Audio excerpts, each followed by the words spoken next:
Bonjour Christian. Bonjour Sorine. Merci beaucoup pour avoir accepté de m'accorder cette interview. Pas de quoi. Vous êtes un professionnel du marketing Internet, vous êtes infopreneur.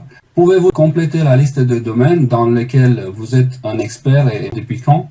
Bon, écoutez, mes domaines d'expertise, ça a tout d'abord été la formation, puisque j'ai été formateur assez longtemps, j'avais même une entreprise de formation, donc parler en public, former des gens, c'est mon domaine.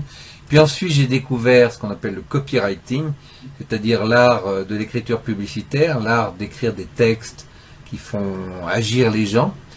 Et dans ce domaine, on dit que je compte parmi les 20 meilleurs du monde. En tout cas, je suis un expert dans le domaine du copywriting, ça c'est une certitude. Et puis j'ai la grande chance d'avoir été formé par des gens très connus. Et puis, bon, on va dire que je suis pas mauvais en marketing Internet. Et j'ai aussi écrit pas mal de livres qui ont été publiés même en polonais, en chinois, en japonais et dans la plupart des grandes langues du monde. Voilà. Vous voulez pas publier un roman aussi? Alors effectivement, j'ai en tête une idée de thriller qui serait en même temps un roman, enfin, ou un enseignement de développement personnel, mais bon, j'ai tendance à remettre toujours au lendemain, mais j'y arriverai sans doute un jour, et je pense que ça peut être intéressant parce que les thrillers se vendent bien, sont faciles à lire, et je suis sûr qu'on peut réussir à faire un bon thriller et un bon ouvrage de développement personnel. Il y a eu des essais déjà, hein. Il y a un ouvrage qui a eu beaucoup de succès, La prophétie des Andes, mais étant amateur de thriller, je trouve que c'est pas un très bon thriller. C'est un bon ouvrage de développement personnel, mais c'est pas un très bon thriller. Donc j'aimerais réussir à faire la même chose, mais avec un bon thriller.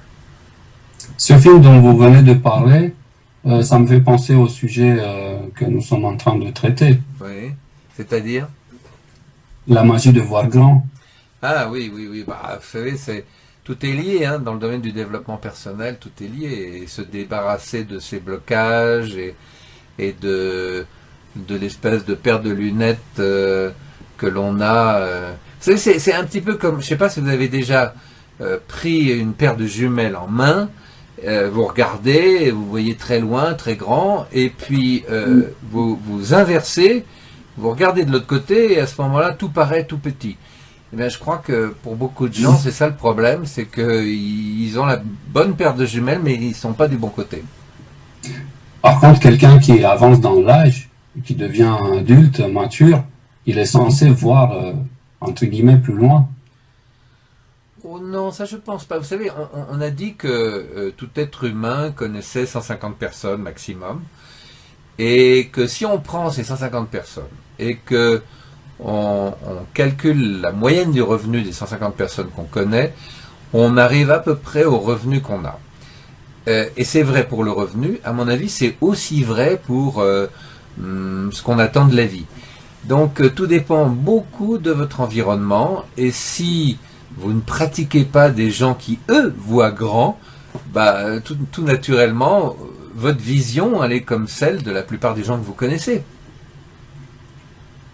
D'accord, j'avais pensé à vous poser une question par rapport à ce sujet concernant deux personnes qui viennent du même environnement Oui. et qui ont les mêmes conditions de vie, et vous avez peut-être une personne qui réussit et l'autre non.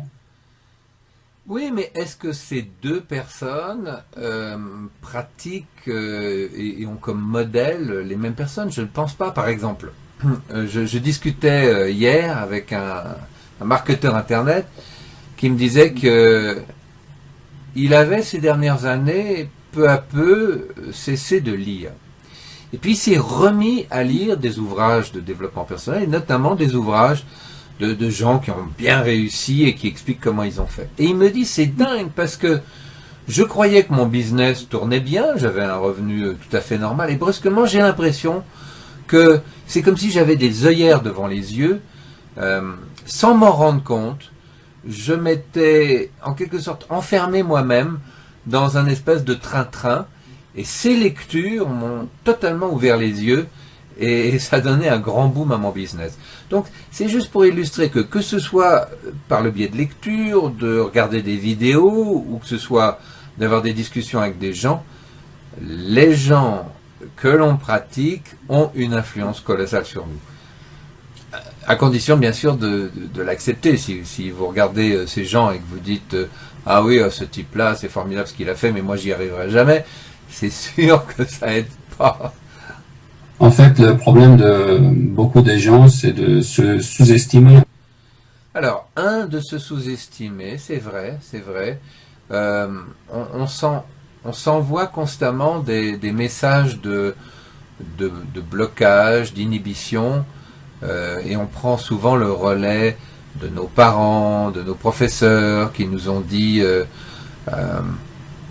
ouais, fais attention, il faut pas avoir les yeux plus gros que le ventre, la vie tu vas voir c'est difficile. Bon, ils nous ont mis tout un ensemble de trucs dans la tête dont on met des années à se libérer.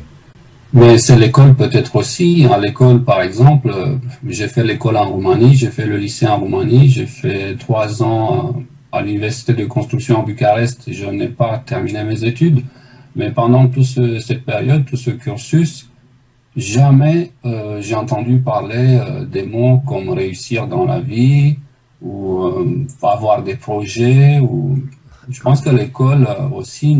Non mais réfléchissez.